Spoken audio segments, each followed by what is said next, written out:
you know why you're here. So you're seeking the knowledge if the Xbox 360 is worth to buy. Well, my friend, you've come to the right place. In this video, I'll be going over the quick pros and cons of the Xbox 360, and at the end, I'll tell you if you should buy it or not. Also, if you haven't joined the Discord server, please join. Link in bio. Alrighty, let's get into the video.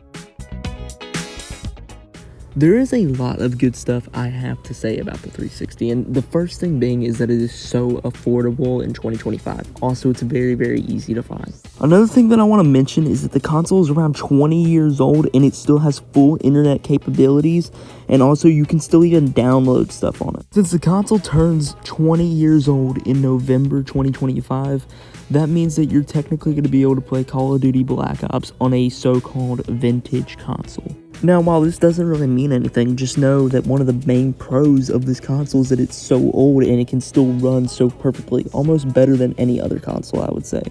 And before you guys go saying, well, wait a minute, what about the PS5 or the Xbox Series S? The load times are complete shit and you know it. Look, I do not want to have to go to the store, buy a game for around $110, then go home and cry because I gotta wait another 40 minutes before I can even play the game. The pro is the soundtracks and music. I just had to throw this out there because we all know that the Halo 3 soundtrack and also Black Ops 2 with Avenged Sevenfold was amazing.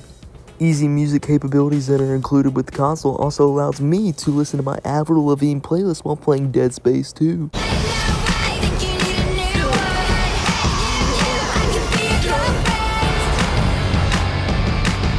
One last pro to note, the Xbox 360 still has online capabilities even with the store being shut down.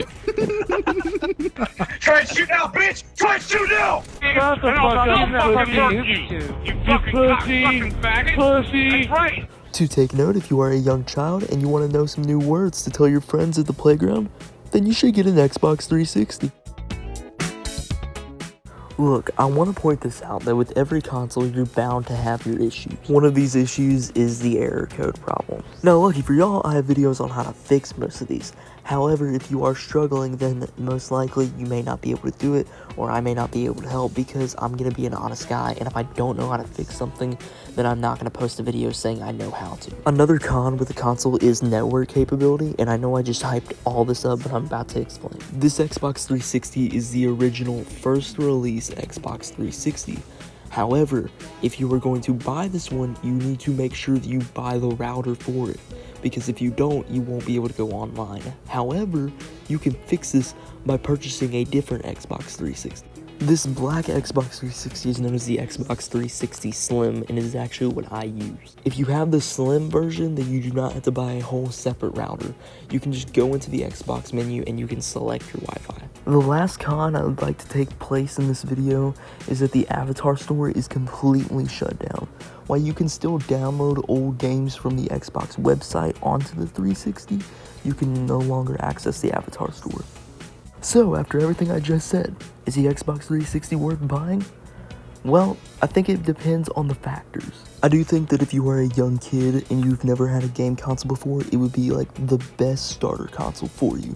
And here's why. Number one, the games that you played back then were a lot more centered on having fun and not competition. Another thing that has to do with that is the fact that you had to work towards everything to earn it. Unlike games like Fortnite now, where you just use a debit card and then you buy the stuff you want.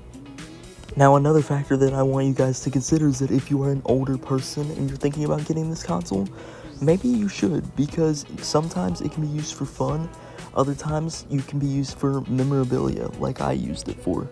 I used this console when I was a kid, I always had it growing up, and then we gave it away. So getting this console back was like a childhood comeback for me. I mean, I got to relive probably every memory from my childhood, and now I'm still playing it to this day. Like I said, this console really depends on the factors. If you can't get it right now, I don't suggest buying it. And the reason why is that this console is a want, not a need. It is used for fun and entertainment activities. Like I said, like you can watch Netflix, play games, do all that stuff on it. However, do not buy this console if it is not for you at the moment. If you want it later, sure, I think it's worth the buy. However, that's it. That's the video. So I hope you guys enjoyed it. If you did, make sure to like, subscribe, and also join the Discord, link in bio.